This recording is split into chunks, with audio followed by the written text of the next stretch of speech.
Alhamdulillahi Rabbil Alamin.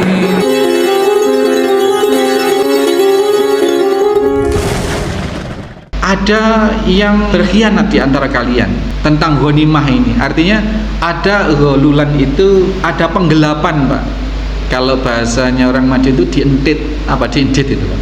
Ada yang disembunyikan, tidak dikumpulkan gitu. Nah, ternyata ada salah satu suku yang sepakat, oh ini disembunyikan saja, tidak usah dipersembahkan, nggak usah dikumpulkan, nanti kita bagi bareng-bareng.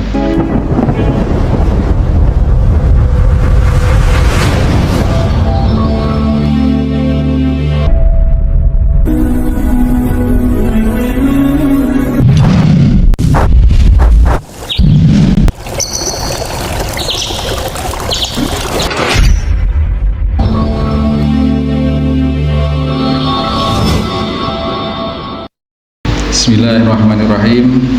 Assalamualaikum warahmatullahi wabarakatuh. Innal hamdalillah nahmaduhu wa nasta'inuhu wa nastaghfiruh wa na'udzu billahi min shururi anfusina wa min sayyiati a'malina. May yahdihillahu fala mudhillalah wa may yudhlil fala hadiyalah. Asyhadu an la ilaha illallah wahdahu la syarikalah. Asyhadu anna Muhammadan abduhu wa rasuluhu la nabiyya ba'dah. Allahumma salli wa sallim wa barik ala Muhammadin wa ala alihi wa sahbihi wa mawalah. Bapak-bapak, ibu-ibu, hadirin hadirat, kaum muslimin wal muslimat, jamaah Masjid Al-Muslimun Curah Jeru Panji, serta segenap mustami dimanapun berada, rahimani wa rahimakumullah.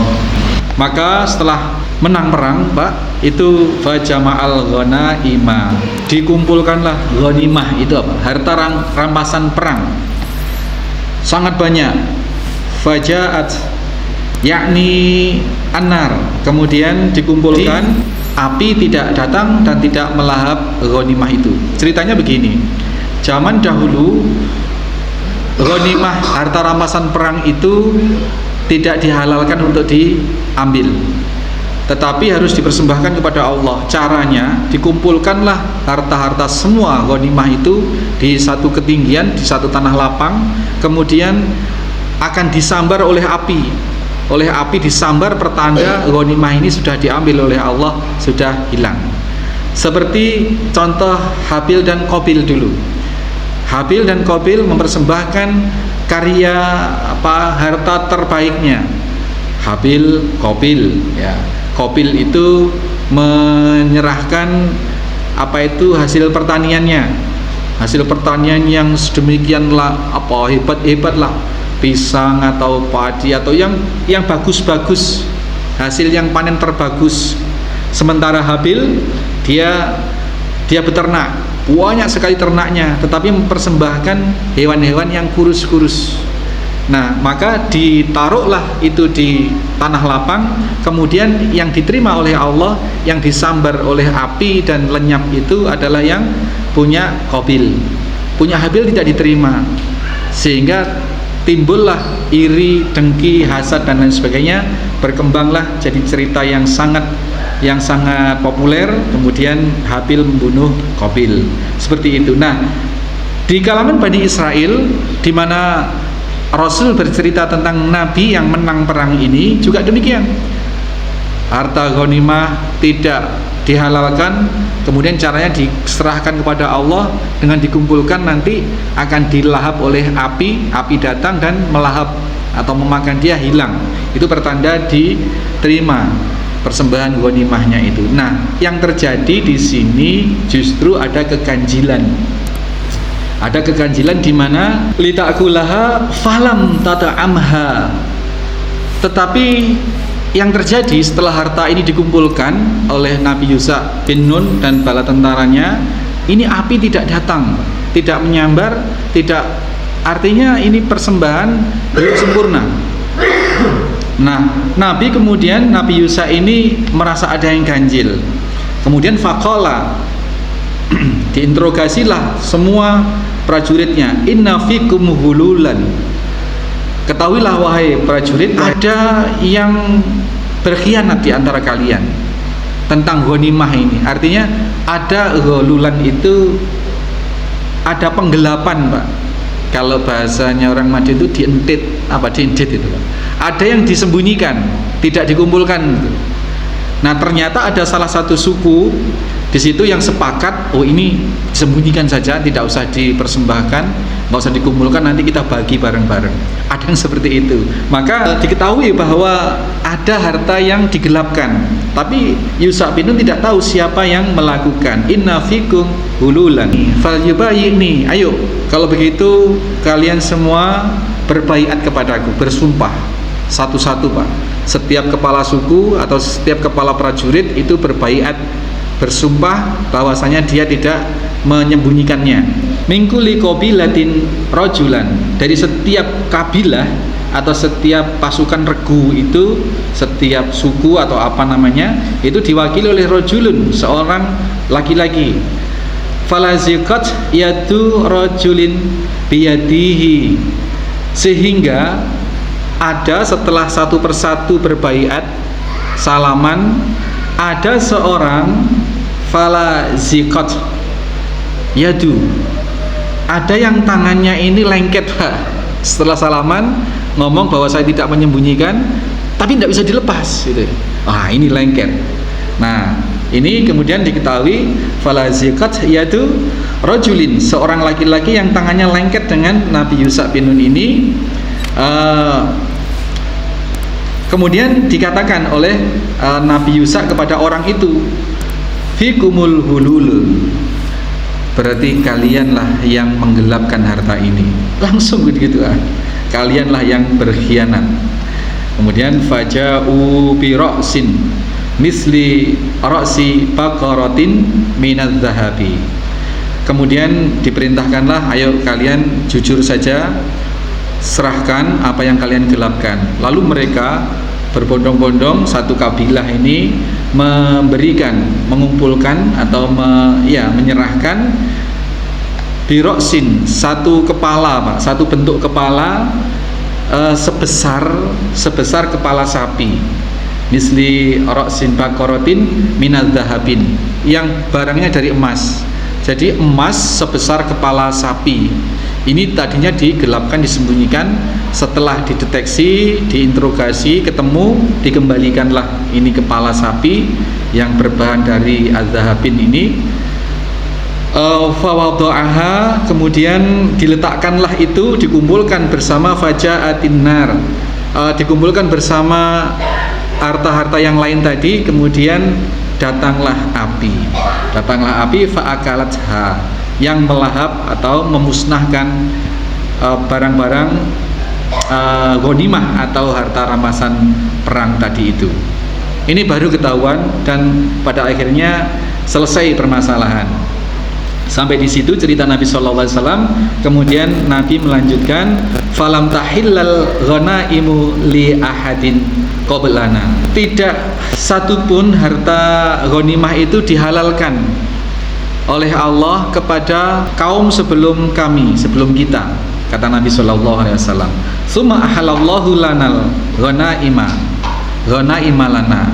Kemudian di zaman kita ini, wahai para sahabat, beliau berkata demikian, ghanimah itu dihalalkan bagi kami, bagi kita. Kenapa? Lamma ra'a dha'fana wa ajazana fa ahallaha lana. Karena Allah melihat kedhaifan atau kelemahan atau segala kekurangan kita, sehingga Allah menghalalkan ghanimah itu untuk kita. Demikian Pak, muttafaqun alaih. Ini hadis sahih. Ini satu peristiwa yang sedemikian terkait dengan kejujuran yang ingin disampaikan oleh Al-Imam An-Nawawi di dalam menyitir hadis ini adalah sedemikian pentingnya kejujuran itu. Kalau orang tidak jujur, tidak saja merugikan diri sendiri, tetapi juga merugikan orang senegerinya atau orang banyak. Ini hululan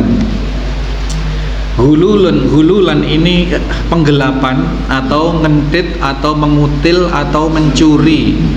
Kalau dalam konteks kekinian adalah korupsi, Pak. Korupsi.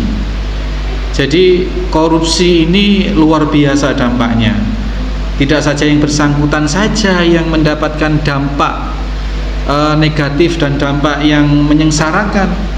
Dia pasti kalau kena KPK ya dikerangkeng lah, diadili, dihukum lah. Kalau undang-undang perampasan hak ini nanti gol, ya dimiskinkanlah dia. Tetapi apakah hanya sebatas itu? Tidak. Rakyat akhirnya senegara yang menerima dampaknya, di mana pada akhirnya negara mengalami kerugian, mengalami defisit anggaran. Bank Indonesia pun juga defisit likuiditas. Apa itu? Yus pokoknya sing angel-angel seperti itu. Sehingga apa? Negara akhirnya yang dilirik adalah asetnya rakyat. Bagaimana supaya menutupi defisit anggaran itu? Hal yang paling mudah dan paling langsung bisa dilakukan adalah memungut pajak.